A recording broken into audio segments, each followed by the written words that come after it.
bakunzi b'ishirahamwe BMBC turabaramukije.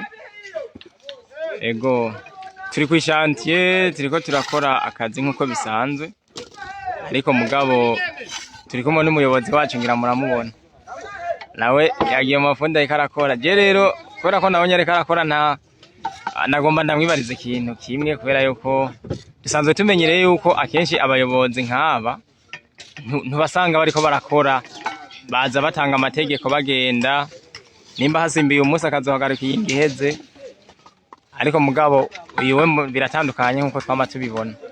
Rero nagira ndakwibarize umuyobozi wacu, mbega igihe uje nko kwishantiye ugaca ufata umwiko ukaja mu mafundi ugakora, mbega ivyo bintu urabizi? Mbanje ndakubaza vyo kubaka usanzwe ubizi? Ese uri chef de chantier no amaye akazi nashoboye. Je mbona ugerageza, urabizi kwema? Urabizi kabisa. Urabizi kubera yuko ibi bintu naravyize mu ishuri. Ego. Naravyize mu ishuri. Namaze imyaka myinshi ndiko ndubaka. Nkora ku mashantier atandukanye. Ego. Nkora ku mashantier. Baragira muri atelier ku ishuri. Ivyigwa byo y'amasoneri. Ego.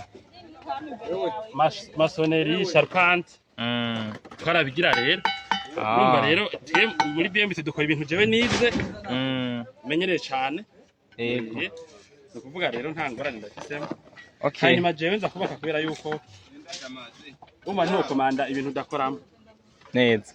Kandi intambara igwanirwa aho yatanguriye. Ego. Rero intambara yadutse kuri shanti ncanjaye, yadutse mu biro niyo mbandi. Birumvikana. Ego. Kuko nyobora heni binene sivyo. Jewe rero kwera nivyo nakuriyemwo nta stress, namwe nico gitanga ngabimenye kubera yuko mwakorana na jewe mukabona ukuntu umuntu abikora. Kujya mbere gusiga muri abindusha. Birumvikana. Ego.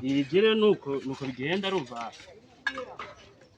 Sinumva mbere ko ari ibintu special ariko ndakora. C'est notre vie. Ibyo kubaka nyene twavyonse ukuntu umuntu aguma yumva ari byo bisirikira amaraso. Yo bikora naho. Nibi. Kandi naravuze ko numva ku mashanti haraba amaherere menshi kuko kimwe nanya nakorwa akazi nkaka. Iyo nishikire ndabona ushoboye, ndabona udashoboye, namenya nakano muzezi ki, namenya nakano muzezi. Neza. Namenya nkuri kigikuntu bakora. Ari cyo dushikene gutuma umuntu twotuma naka niko mutuma. Ego. Ego. Yego nivyo murakoze. Okay, urakoze cyane. Rero bo je nari ndakwaje kubera yuko mbonye washitse ukora. Narigeze no kugira mu modoka yawe narasanze ibikoresho by'igifundi. Nabonye yo mwiko ninibo. Oya ngaho uri kumena amabanga, ariko urumva twe twafundi. Ego. Kiratomoye cyane. Ibikoresho mukoresha nigaza kuba ndafise kugira ngo nshobore gukontorora. Gukontorora umuntu udafise igikoresho ciwe asonda akoresha. Urakoze gose. Natwe okay. Twe natwe rero turanezerwa igihe utugendeye kwishantiye. Oya ni munezerwa kubera mamushaka kugira kunengeka. Ni munezerwa ariko oya turanezerwa. Umuyobozi agiye kumena umusheko. Gusamara rero mbonye natwe munezerwa ariko nzoza kenshi mumenyere. Namanaje. Ego mama waje. Asyaze neza. Murakoze cyane. Iyo mwubatse genda rero mwubake neza. Genda teke dukora akazi twebwe.